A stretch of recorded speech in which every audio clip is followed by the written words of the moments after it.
Hello, Wildcats.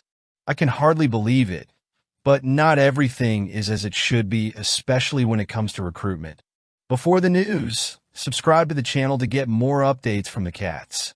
Darren Peterson, one of the most promising point guards in the class of 2025, made a decision that certainly brought a wave of disappointment to Kentucky Wildcats fans. Last Tuesday, Peterson announced his 4 finalists, leaving the program led by Mark Pope off the list. This news came as a blow to those who saw in Peterson a bright future wearing the Wildcats jersey. He certainly missed the opportunity to work with Pope and an excellent coaching staff. The young man from Canton, Ohio, has stood out in the high school basketball scene. Initially, he played for Huntington Prep in West Virginia before transferring his talent to Prolific Prep in California. Peterson's journey has been closely followed by the top college basketball programs, and he has established himself as one of the top 5 recruits in his class, with rankings placing him among the top 3 on major recruitment platforms such as 247 Sports, Rivals, and ESPN. The exclusion of Kentucky from the list of finalists is even more significant given that, in the recent past, the Wildcats were considered one of the main destinations for Peterson. The influence of Mark Pope and his coaching staff seemed sufficient to attract the young talent to Lexington. However, the scenario changed drastically after Peterson signed a nil deal with Adidas, which redirected his attention to other programs, especially the Kansas Jayhawks. This move by Peterson not only strengthened Kansas as a strong competitor, but also placed the Ohio State Buckeyes in a privileged position, given Peterson's roots in Ohio. Despite this turnaround, the future of the Kentucky Wildcats on the court is not compromised. Mark Pope and his team have demonstrated a remarkable ability to adapt and plan strategically. With Peterson out of the options, the focus now shifts to other college basketball promises. Among the names that are emerging on the Wildcats' radar are Jasper Johnson and Braylon Mullins, 2 talents that can fill the gap left by Peterson. Johnson, who is set to announce his commitment this Thursday, is seen as a key piece for the 2025-26 season. His decision will be closely followed not only by the coaching staff, but also by fans who are eager for a new star to take the team forward. On the other hand, Braylon Mullins, who will soon visit Lexington, is another promising name that is in the program's sights. The expectation is that he will make his decision in the fall, and there is growing optimism that Kentucky will secure his signature. Under the leadership of Mark Pope, the Kentucky Wildcats continue to be a force in recruiting talent. Despite the setback with Darren Peterson, Pope's ability to identify and attract young players with great potential is a strong point that keeps the program competitive on the national scene. The path to success in Lexington may have taken a detour, but with Pope's cunning and experience, the future of the Kentucky Wildcats remains promising, especially with Johnson and Mullins potentially on board. Even so, due to this issue, Kentucky remains steadfast in its mission to build a championship team, and the next few weeks will be crucial in defining the new face of the team for the 2025-26 season. Let's move forward. The rivalry between Kentucky and Louisville is one of the most intense and historic in college basketball, a tension that transcends generations and manifests in every matchup between these 2 sports giants. Recently, college basketball analyst Andy Katz highlighted this rivalry, ranking it as the 2nd greatest in the country, only behind the iconic Duke versus North Carolina duel. For Wildcats fans, this ranking acknowledges the ferocity and passion that envelop each encounter between Kentucky and Louisville. It's no exaggeration to say that the rivalry between Kentucky and Louisville extends beyond mere sporting antagonism. It's a true disdain, an animosity that seems almost innate to the fans and players on both sides. This feeling is so deep that even off the court, the tension persists. A recent example of this was during the basketball tournament, where former players from both schools nearly came to blows, showcasing how the resentment between the teams spills over beyond the confines of the game. Kentucky and Louisville being positioned as the second greatest rivalry in college basketball, surpassed only by Duke and North Carolina, is proof of the magnitude of these clashes. Indiana and Purdue, who rank third on Katz's list, represent a significant rivalry, but it's clear that Kentucky and Louisville are on a different level. This rivalry will heat up on December 14th, when the two teams will face off at Rupp Arena.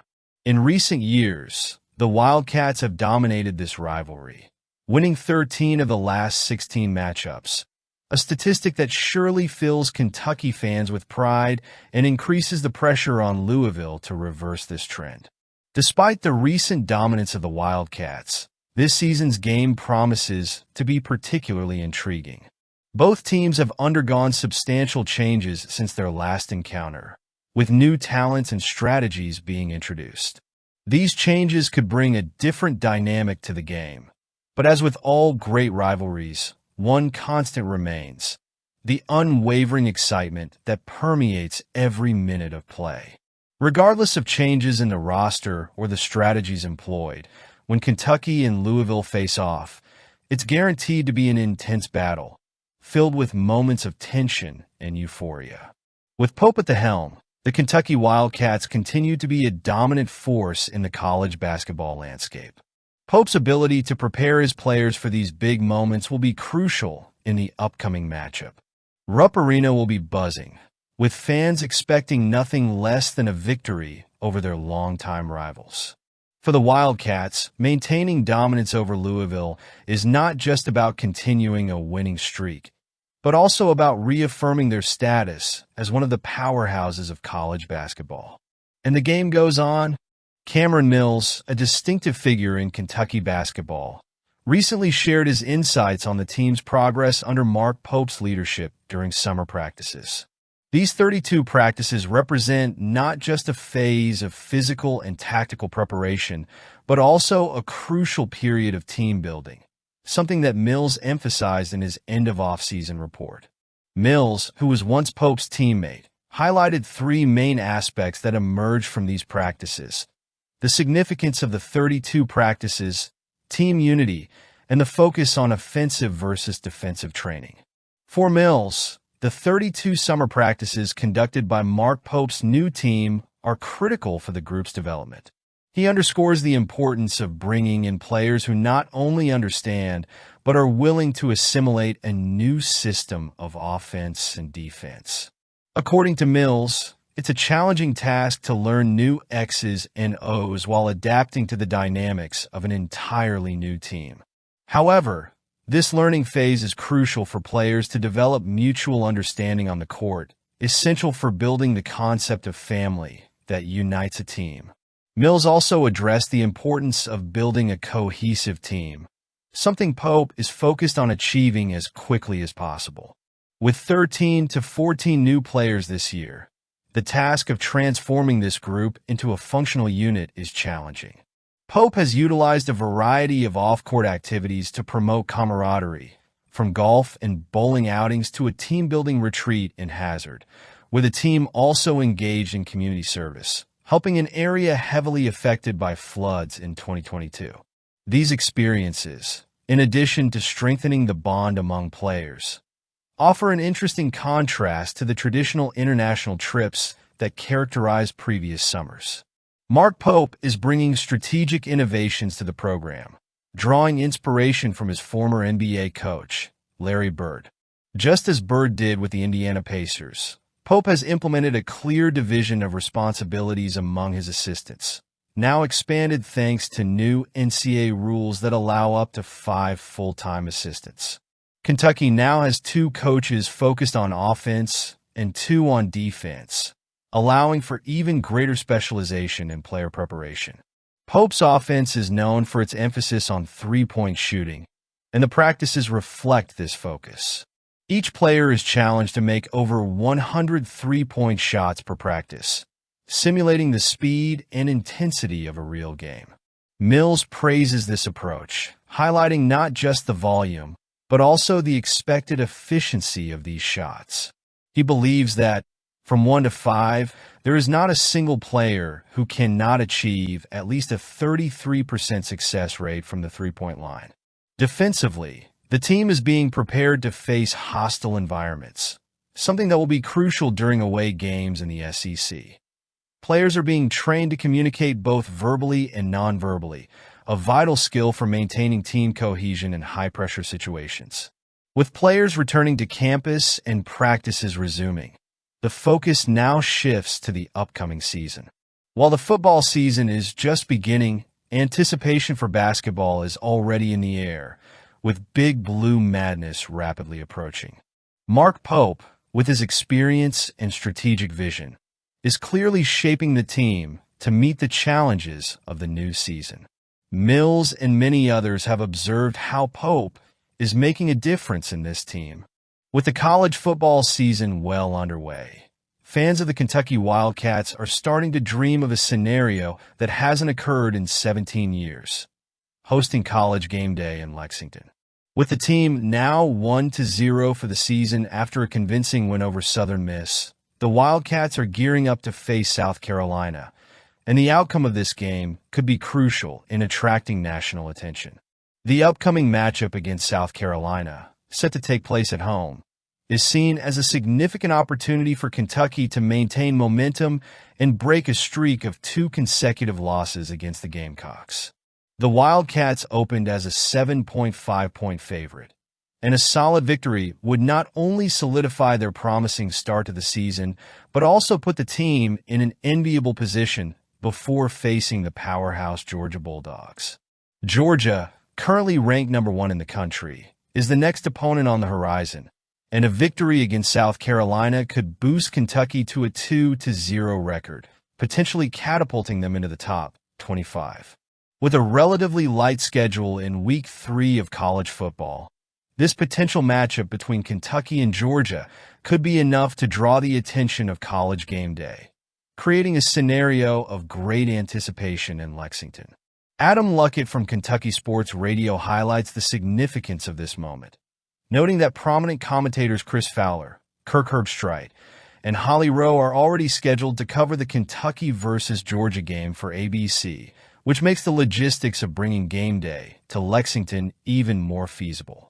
As Luckett points out, this setup eliminates the need for additional travel for Herbstreit and his crew, which could be a decisive factor in choosing Lexington as the game day destination. The last time College Game Day visited Lexington was 17 years ago, and since then, Kentucky fans have been patiently waiting for another chance to host this iconic event. The potential return of Game Day would represent not just a recognition of the growth of Kentucky's football program, but also an opportunity for the Wildcats to show the country that they are ready to compete against the best. Of course, everything depends on Kentucky's performance against South Carolina. A convincing win could put the Wildcats on the national radar and create an electric atmosphere for the game against Georgia. The anticipation is palpable, and with the possibility of attracting College Game Day to Lexington, Kentucky fans have yet another reason to root for a top-notch performance in the coming weeks. If all goes as planned, the matchup against Georgia in Lexington could be one of the biggest events of the season for Kentucky, with College Game Day serving as the cherry on top of a Catterday that promises to be unforgettable. What do you think? At the end of the video, don't forget to comment and subscribe to the channel. The news that Chip Trayanum, the running back transferred from Ohio State, will be out for the matchup against South Carolina is certainly a blow to the Kentucky Wildcats offense.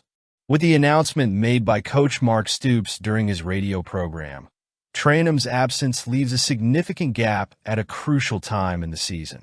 In the opening game against Southern Miss, the Wildcats displayed a strong performance, securing a convincing 31-0 victory despite challenges posed by game delays.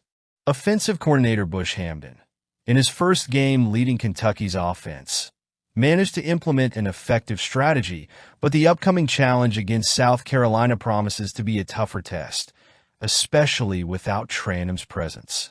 Trayanum, who suffered a hand fracture during fall camp, had been a key piece in the Wildcats' offensive expectations.